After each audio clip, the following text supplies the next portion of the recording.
The object of this game is to design the packaging and sales promotion material for a new computer game.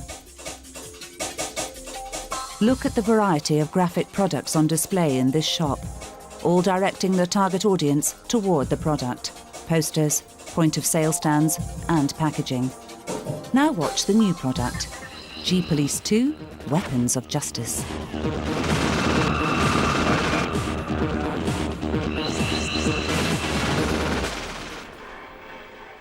The key things that we want to show in terms of the packaging, the logo, the point of sale, sales sheet, advertising, we want to lead on the female character as opposed to the male character this time. We need to bring out the increased number of weapons, the range of weapons. We need to very much give the message it's an advancement. There's more to the game, there's more levels, there's more weapons, there's more craft, but obviously sticking with the original brand. One bit of feedback we had from last time and we need to improve is that the actual logo itself wasn't very readable. And obviously, that is a key consideration. Is there anything in particular that they did pick up on as not being legible? The first bit, certainly the G and the P was okay. That's large and quite readable. The real problem sort of lay with the G-Police itself. Okay, so it's only a reworking of the characters, it's not a... Yeah, I think it's opening out possibly one or two of the letters.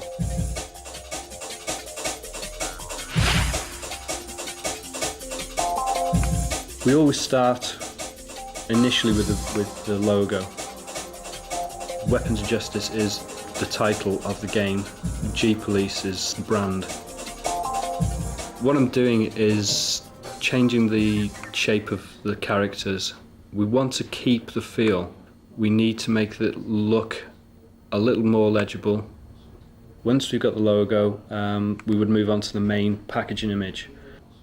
The problem we had was that the GP, the G-Police and Weapons of Justice makes a very big logo, so it would have left us with very little space for an image for the pack. We also need to show this female character quite prominently, and then we also need to show the vehicles in the background in some way.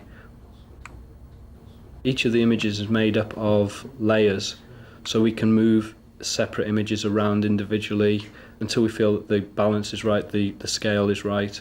We can change the coloration of the image, we can manipulate the intensity of each layer until we feel that we've got the right look.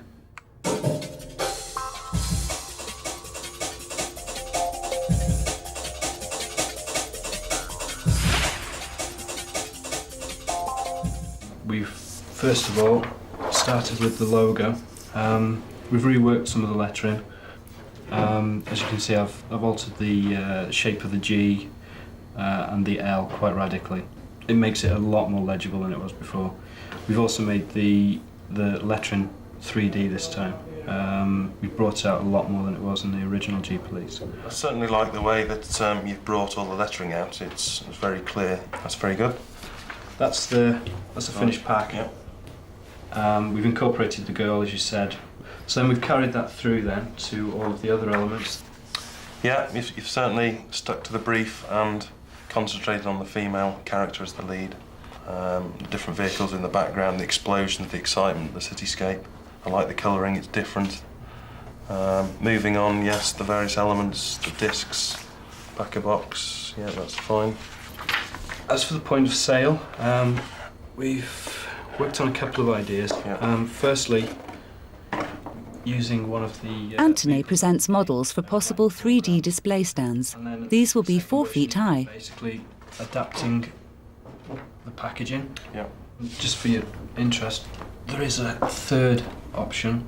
Yeah. The logo is horizontal on this version. Yeah, it's very clever, very simple, where you folded the card and give an extra perspective.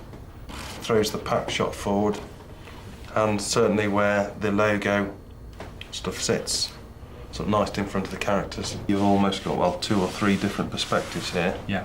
It very much brings out the 3D element of the game, so making a choice, I would look for this one.